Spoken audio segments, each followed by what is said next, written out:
ways where, especially if you're a coach or you're doing deeper work, you work with clients and, some kind of capacity, whether you're training, coaching, consulting, do you ever find that sometimes you have the same theme that shows up throughout the day? Hey, Vani.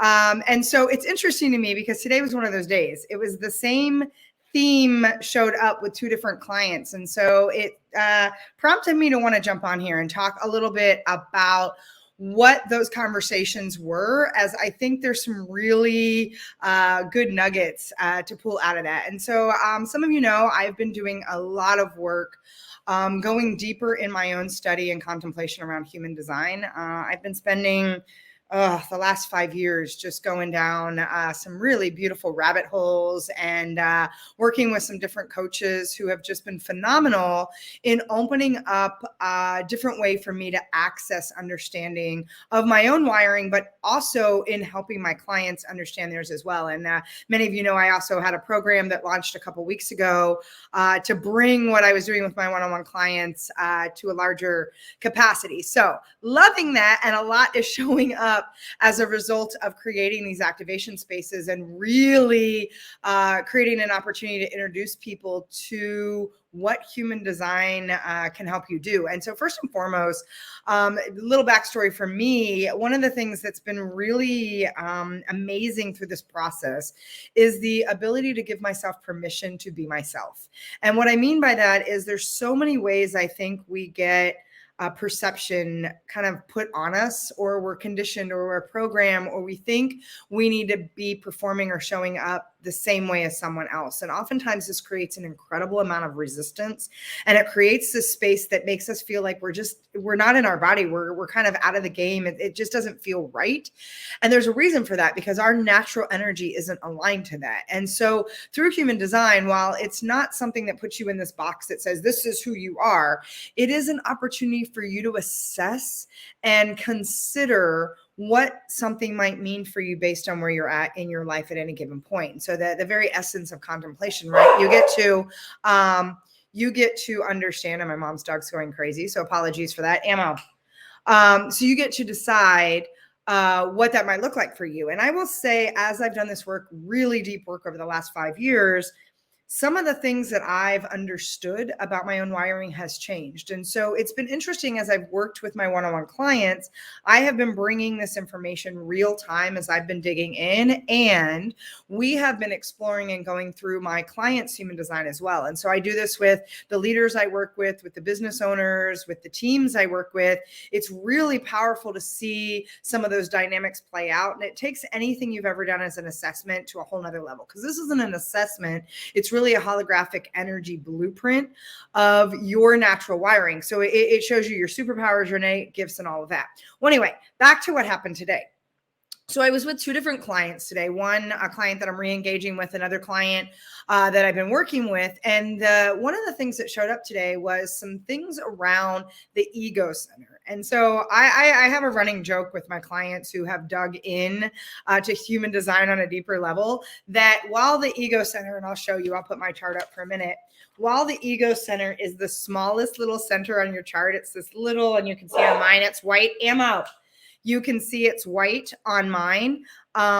It means it's undefined or open on my chart. I do not have a consistent way I move energy, but this little itty bitty guy, in my opinion, is the biggest axe kicker around sometimes. And so while it looks like the smallest center out of the 9 centers on your chart, for me personally, and I would say probably 50% of the population, that can be the biggest ass kicker. And so it is in the space of your ego. And it's also known as the heart center or your willpower center. And why I say that 50% of you may be relating to this is because 50% of the population has either, hold on one second, ammo, has either, sorry about that, has either a undefined, which means they have maybe a gate or two defined in there, but they have no channels connecting from their ego center back to any other center, or they have a fully open, where it means they have nothing defined. And so when you have an open or defined area in your chart, it means you do not have a consistent way that you are moving energy. You are actually absorbing you are actually absorbing and amplifying the energy around you, which is a big place for where we get programming, conditioning, the shoulding, comparisonitis, like all of the stuff that jacks us up oftentimes comes from our open areas, because what that is there for us to do is to actually heal those shadows that are showing up in some of the defined areas, but it's also allowing us the ability to discern how we choose to show up in those spaces, how we choose to take energy in and move energy. So we have a real energy around the power to decide, the power of choice. And so I look at some of the open centers, while they can be the ones that kick you in the ass the most, for sure. I mean, my open head and my open ajna definitely give me some things to run for my money. And my ego, like I said, that little itty bitty area where it's all about that space of willpower, that space of value, that space of knowing your worth. And so if you're one of the 50% of the people that has an open or undefined, my guess is that there are periods in your life or currently where you have struggled with knowing your own value and knowing your own worth. You have also probably found yourself in a space where you have believed that you have had to prove something, that you have had to be validated or gain approval from something outside of yourself. And so if you have an undefined or open ego center, you are probably in that space. Hey, how's it going, K-Hop? If you are in that space where you have that open or undefined area, you have probably felt that storyline show up for you. And you've bumped against that idea of not knowing your own value. And so perhaps if you were an entrepreneur, you have undercut the value of what you're offering, which means you slashed your prices, or you're overly discounting things, or you're begging people into your programs, or thinking you have to give things away for free. Or when you do charge what you're worth, you give away everything in the farm because you keep thinking you need to prove that the value that you're bringing to the table is legit. And so those of us, and I say this from someone who has experienced this myself, I have one gate defined, and it's the gate I'm going to talk about today, because this is what showed up when I was doing some coaching with clients earlier this morning and over lunch, is this idea around, so what are the shadows that show up when we have this undefined area, when we have a defined gate? What are the things that are showing up for us sometimes in the way that we either react or have sort of this repressive energy that we're putting out? Because the fears are showing up, the surface, the thing that says I'm not worth it, I've got to prove something, I've got to put myself out there.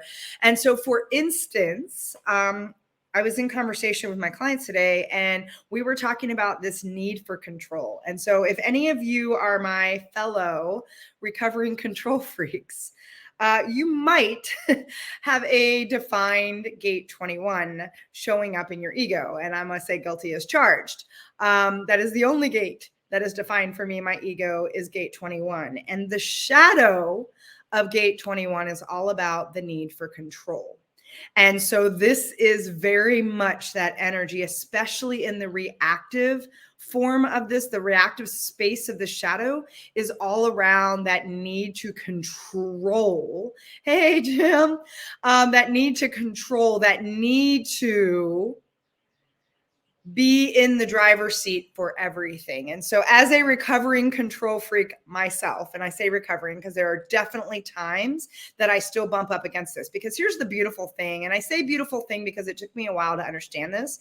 A beautiful thing about the shadows that show up. It is not, the shadows are not here for us to like finally get rid of and like move past and think that they're just going to go away. The shadows are here as a tool to continue to guide us to step into the light and open up the innate gifts that is the polar opposite in the other side of that. So if the shadow of the gate 20, if 21, the shadow is control, the gift that shows up when we start to understand that, we start to recognize that, we contemplate that, we have the awareness, we can open up and allow ourselves a different path.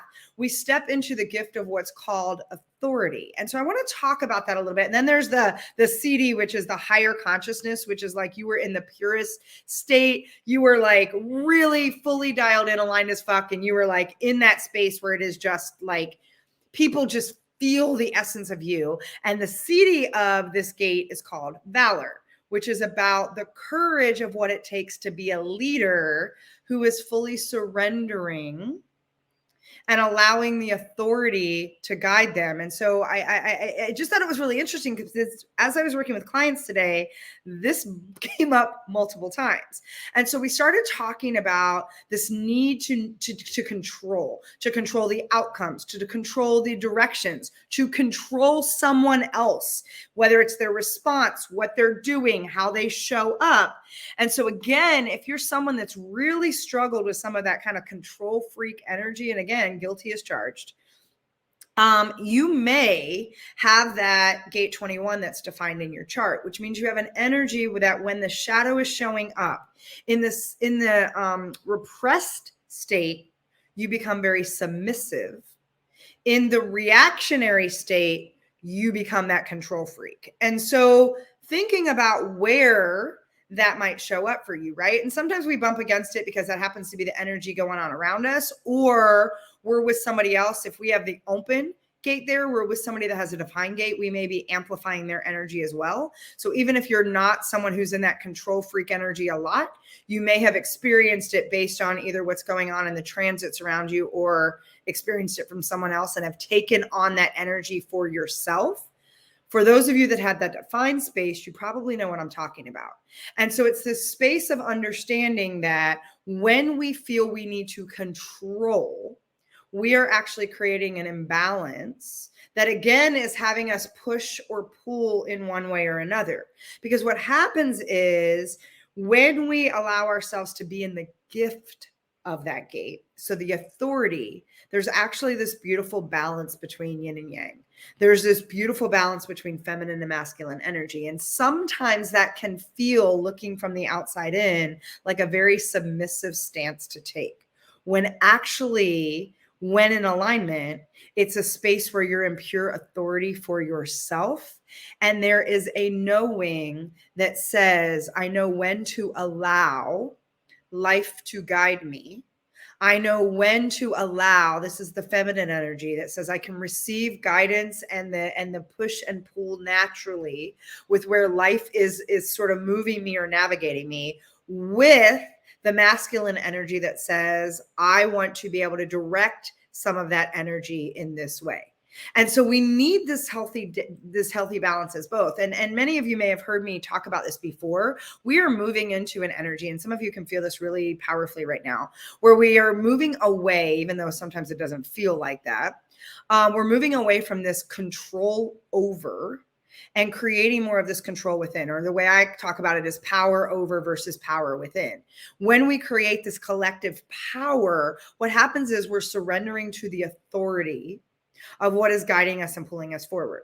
We're also surrendering in a space of service to others to engage in a different way, that we're looking at the will of the entire collective community. And so what I think is really interesting about this is we go from a space of in the shadow for gate 21, we go from a space that says, I need to be in control. I got to take the reins.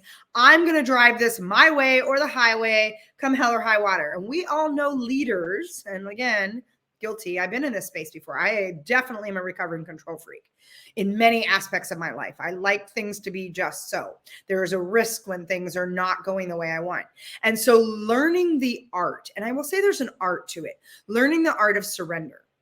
Learning the art of being still and contemplating the resonance of what might be coming through with wherever you're at, and understanding what that means in terms of your own authority as a leader. And so I want to put this in kind of a leadership context for just a minute, because what I think about is one of the things I love when you really get in and study, the shadow and the gift and the seedy, that higher level consciousness, is it talks about the opportunity that when you are standing, or when you were aligned in the gift of that gate, that it is creating a space of true resonance. It is creating a space of the fact that when you're in true authority, you are actually inspiring a sense of loyalty within the group and communities that you serve. Because the authority side of, or the gift side, which is the authority of this gate, is all about how I can be of service. So think about that for a minute. And for those of you that have that defined gate, I want you to think about that for a minute. Where have you led from a space of trying to control And sometimes I think that's an oxymoron, right? Because we say things like, oh, they're leading from fear. Okay, that's not possible, because real leadership does not come from fear. Real leadership comes from a place of, and what I love is the higher level consciousness is all around valor, which is that courageous space to say, I understand when I need to allow the flow to be and when I need to take the reins and sort of guide things in a different direction, right? There's that balance. And only in that balance, or only in full surrender, can we achieve that balance of that yin and yang, that masculine, that feminine, that give, that take, that receive, that drive, that flow that says I'm allowing, and that framework that says I'm doing, only when we're in a space where we surrender, and surrender not only to our own authority, surrender to others within the community that we're serving, and surrender to our higher power, the universe, God, source, Tao, whatever it may be. And so when you think about real surrender, that's where real authority lies. It's in the knowing that all is being taken care of. It's in the knowing that says, I don't need to control anything. I need to stand in my own innate personal power and know, and this goes back to the whole ego center, and know that I am worthy and know that I am valuable, because know that I can direct and lead simply from a place of authority and knowing. And that in by doing that, in that true sense of authority, I actually inspire loyalty among the ranks. And so I think about, feel that for a minute. Feel the difference between, I got to control this. I'm going to drive this my way. Everybody needs to get on board, and this ship is going in this direction, right? How many times have you heard that? You know, get on the bus. We're going this direction. It's my way. It's the highway. There's a lot of that energy, right? And that's very much in the shadow of somebody feeling the fear of, I don't feel enough, therefore I've got to get my arms around it and almost strangle it. So think about when you're in that control energy, when you're in the shadow of this gate, that energy feels very stifling. It feels as if you are like suffocating something. And most times it feels like you're suffocating yourself, even though you think, when we think we have a semblance of control is usually when we feel like things are spiraling out of control the most, because the tighter we hold on, the tighter we feel we got to hold on. And we keep contracting and contracting and contracting instead of allowing ourselves to release and allow the movement to be what it needs to be. And so it was really interesting, because as I touched upon this with a client earlier today, first of all, we talked about, I'm just curious, do you feel the resonance of needing to prove yourself? And of course, it got very emotional for her as we were going through this. And then when I met with another client, he got almost as emotional having the same conversation, because these are two areas that oftentimes, especially if you have a lot of defined areas in your chart, I only have 3 centers that are open in my chart, which means I have a lot of consistent energy and I have a lot of ways I just show up, and there's still things I can learn through it. And there's blocks and there's all kinds of stuff in that. And I'm going to get to that later. I'm going to be introducing something next week. If you are really interested in learning more about your own human design, we're going to go deep in all of this. But the open centers are our areas for biggest introspection.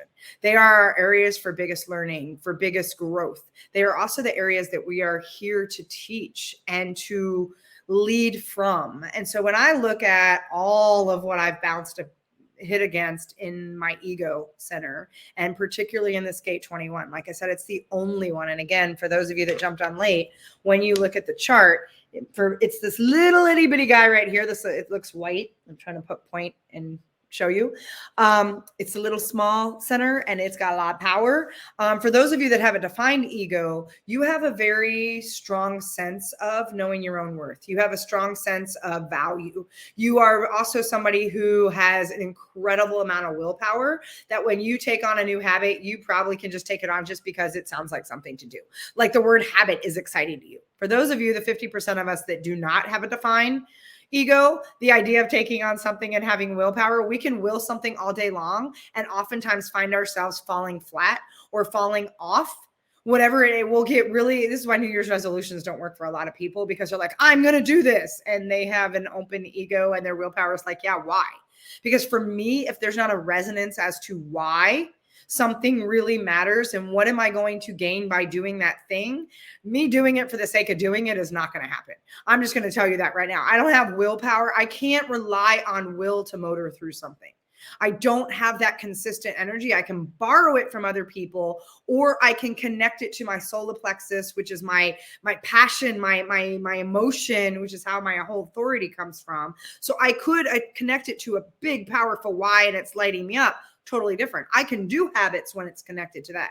When it's a habit for the sake of the habit, it'll last about 3 days and then I get distracted or bored or something happens. And it's just not something that is a natural way for me to show up. And so I say that because when I recognize that, my sister, for instance, we have very similar profiles in terms of we're both 6'2" emotional manifesting generators. Yet I have an open ego and she has a defined ego. And so one of the things that I'll share is she's run like 8 marathons. Me, the idea of running this, that doesn't even make sense to me. I ran when I played soccer because there was a whole objective to it. I don't run to run. Running is like, it's a space for her that actually calms her down. She loves the discipline of it. Well, she has a willpower and a consistent access for tapping into that. So of course it makes sense for her. Well, if I think I've got to show up and do what she's doing and wonder why I keep failing, it's because I'm not wired. I don't have the same access to energy that she does in that space. So when you understand that, it becomes very powerful. So again, back to the gate 21 for a minute, which is this whole space of needing control and learning the path of surrender. And I will tell you, and this is particularly hit during the 5 years that I've done my study in human design, but even more particularly since the pandemic and some of the things that I have pushed up against with some of my other open areas and some of my stuff that has definitely been here to teach me some things, is to really allow myself to let go of control and control in all aspects of my life. And so really learning to sit with what surrender really looks like. And so I think it's easy sometimes for us to talk about, oh, I'm surrendering, yet we're still trying to control something. And many of you may have heard me use the analogy that we trust Amazon more than we trust God or the universe. And because we're constantly trying to tell the universe how it needs to happen. Or we're like, we don't believe that what we put in motion is actually going to afford us whatever we are trying to open up access to. Or we don't trust that we are fully supported or that we're enough or that what we're doing is valuable. And we keep going out trying to prove something. Again, there's that aspect of control. Mine shows up as a control freak. My need to prove, my need to validate has many times shown up. And now I'm going to take the steering wheel back and I'm just going to drive the ship, right? Instead of real surrender, which says, I trust the authority that is guiding me. I trust. There is a courage that comes in surrender. And so I just think it was really interesting because twice today in 2 very different conversations in very different contexts, this was something that showed up, and it showed up very powerfully for both my clients. And it showed up in a way that got them thinking about, how do I rewrite that story? So if this is a space that is kind of like knocking me out, if it's a space that I keep feeling that need to want to prove myself, how can I rewrite that story? And one of those things is getting into a space where you start to really feel and believe that I am worthy just because. And so if you have that open area, it's how do you turn that so that you can be in a space to say, I am enough. Hard stop. What I have to offer the world is of high value. Hard stop. And I love Amanda Francis. I do a lot of work, again, because some of our money stuff comes from the ego center, our sales stuff, a lot of the beliefs and the programming that we have around that comes from this ego center. I love that Amanda Francis has a way that she says what I have to offer, because I do a lot of her work, again, clearing out my money stories, clearing out my need to think I have to prove or validate the value of what I have to offer. It's been something that I have worked on my entire life in various aspects, and now get to be in a position where I get to teach that and share that to others.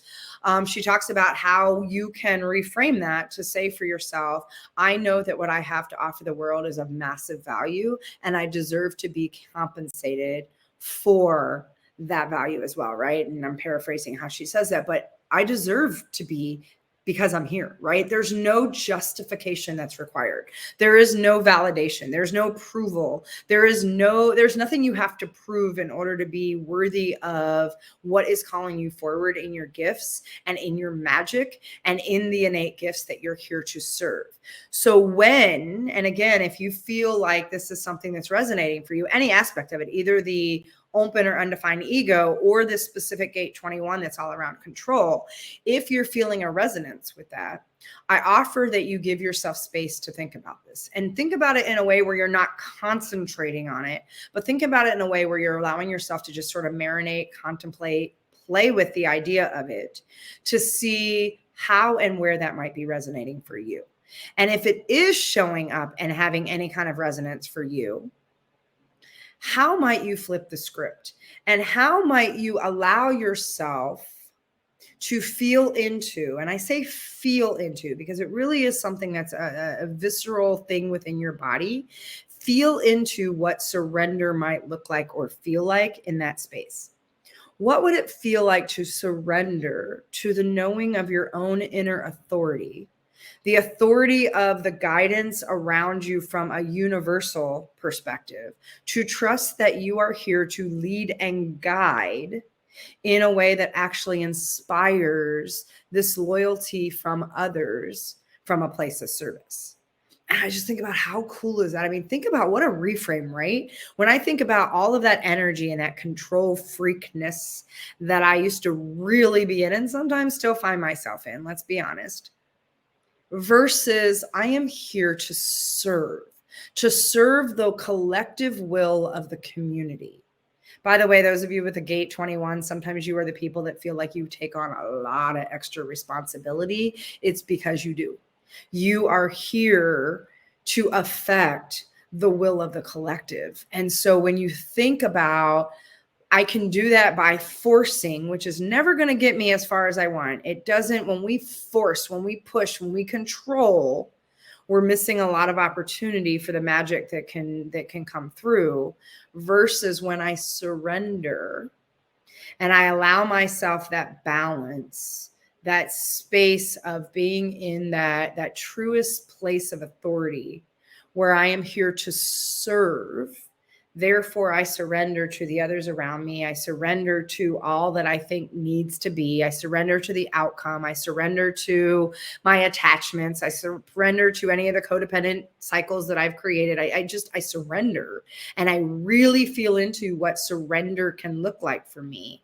Then I begin to feel the authority of what it means to be in the gift of that gate, so that I can inspire that loyalty of the community I'm here to serve. And so I just think about how cool that is. I think it's really awesome how that showed up with my clients today. And I love how the last piece of that, the higher consciousness, is all around, do you have and I love the way it says this in Gene Keys, you as a leader must have great courage, which is the CD, that valor, for the power to completely. So you must have great courage to lean into the power to completely surrender to another and to the universe. Think about that. Are we willing to do that? And so here's the thing. It's not like you need to be like, okay, yes, I'm going to do that, therefore everything is solved. That's not what I'm talking about.